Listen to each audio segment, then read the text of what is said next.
Radio Karoual, le journal, présentation Yannick Somé.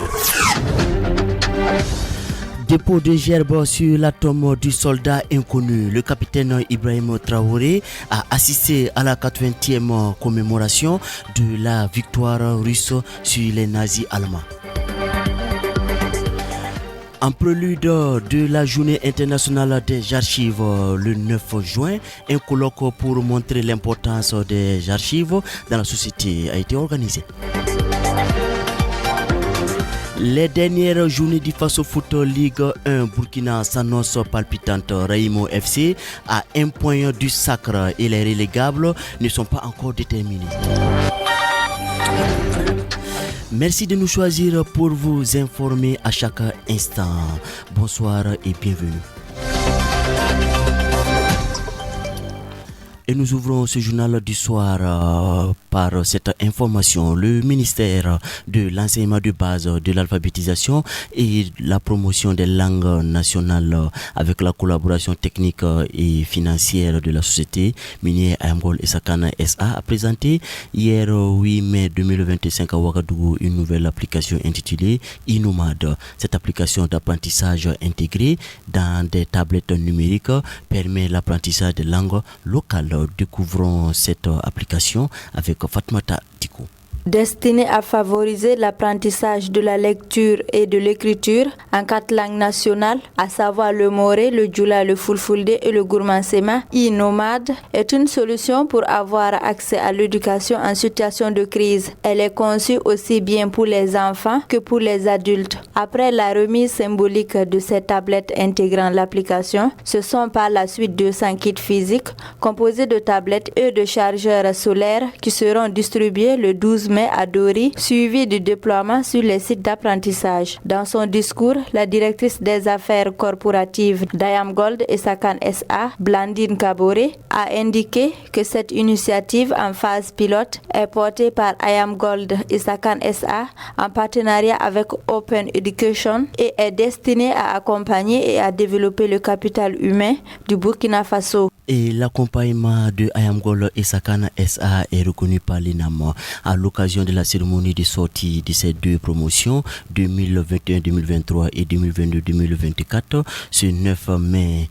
À Ouagadougou, l'École nationale d'administration et de la magistrature ENAM a reconnu le mérite de ses partenaires. L'école a procédé à des décorations en l'honneur des structures et acteurs qui l'accompagnent dans la formation des cadres de l'administration publique du Burkina Faso. Et c'est ainsi que la société Ayamgol et Sakan SA a été distinguée. Elle a été faite chevalier de l'ordre de l'étalon, médaille reçue par le directeur général de la mine Tidiane Bari. Et toute autre chose dans ce journal. Le ministre en charge de la culture, représenté par le chargé de communication, Michel Saba, a présidé ce 9 mai la cérémonie d'ouverture du colloque sur les archives.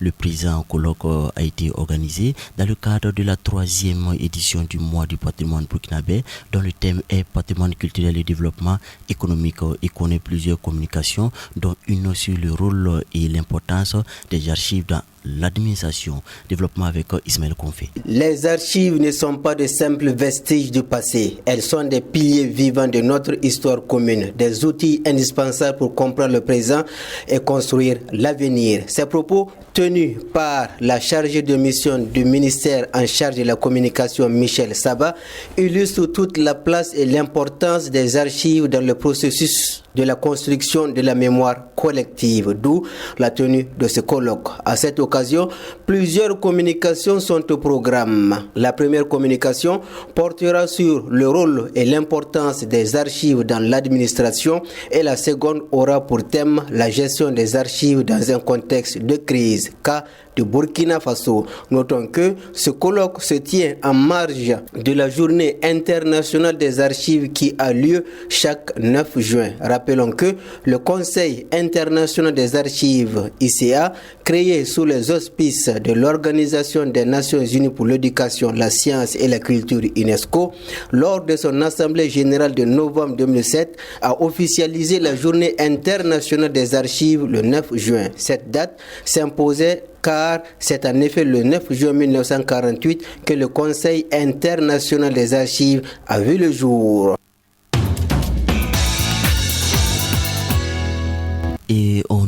ce journal, le président du Faso, le capitaine Ibrahim Traoré, a participé ce vendredi à Moscou à la commémoration du 80e anniversaire de la victoire sur le nazisme aux côtés d'une trentaine de dirigeants du monde. Le président Traoré a assisté au dépôt des fleurs sur la tombe du soldat inconnu, puis au défilé militaire sur la place rouge. Retour en son sur cette célébration de la victoire avec Fatma Tadikou. Le 80e anniversaire de la victoire de l'Union soviétique se célèbre aujourd'hui en présence de plusieurs chefs d'État africains et du monde. Le capitaine Ibrahim Traoré, président du Faso, Oumarou Sissoko Embalo de la Guinée-Bissau, Denis Sassou Nguesso de la République du Congo, Abdel Fattah al-Sisi de l'Égypte et bien d'autres ont assisté aux différentes cérémonies entrant dans le cadre de cette célébration. La première a consisté au dépôt de gerbes de fleurs en la mémoire du soldat inconnu, puis les différents convives ont assisté au grand défilé militaire sur la mythique Place Rouge. Ce sont des chars, des drones, ainsi que les différents corps de l'armée rouge qui ont défilé devant la foule et les invités. En plus des soldats russes, les officiers maliens en stage en Russie ont aussi participé au défilé. Après les festivités, le 10 mai 2025 aura lieu un entretien avec le capitaine Ibrahim Traoré, président du Faso, et son homologue russe Vladimir Poutine.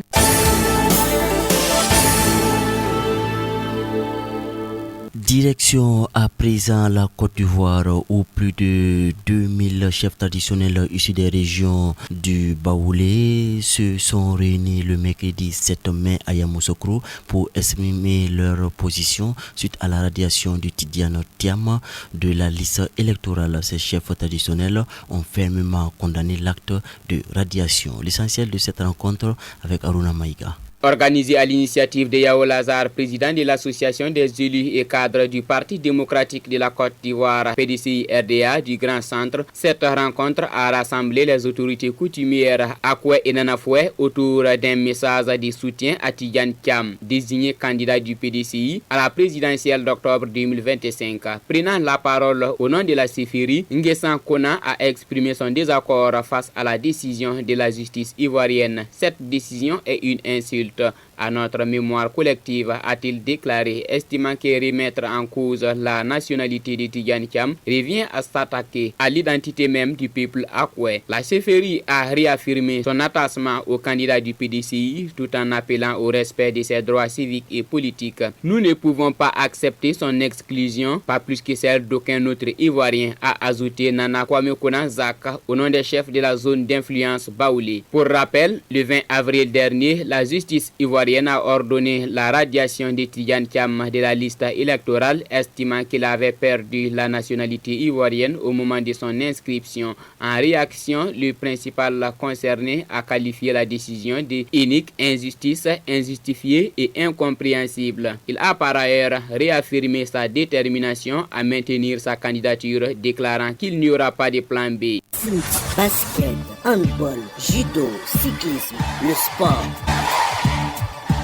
Et en sport, avant l'avant-dernier match du championnat, ASEC perd son coach et sera opposé au RCB de Wobi ce samedi, qui perd également son entraîneur. Le leader Raimo FC croise Majestic SC à Zinari. Nous avons le programme de la 29e journée avec Amadou Li. Dans le cadre de la 29e journée du championnat national de première division, sur le terrain centre technique national FBF, Asfa Yenenga, en quête d'assurer son maintien, doit faire face à un AS Douane. Et le RCB à domicile dans la cité de Sia à Bobo Dioulasso, si le Stade Wobi reçoit le dernier du championnat ASEC de Koudougou. Salitas FC 14e au classement reçoit le Real du Faso sur le terrain de l'Enam. EFO joue contre le Rai Club du Kadiogo sur le terrain de Isfa. À Zignare dans la cité d'Obritenga, Massetic SC reçoit le leader du championnat Raimo FC, qui en cas de victoire ou match nul sera couronné sur le terrain de Bama. Vitesse FC sera face au avant-dernier du championnat ISCO, tombeur du RCB lors de la 28e journée sur un lourd score de 5-0. Et si le stade municipal Issoufou Joseph Konombo AS Sonabel sera face à Isfa. À Banfora, le Sporting Komowe à domicile sera face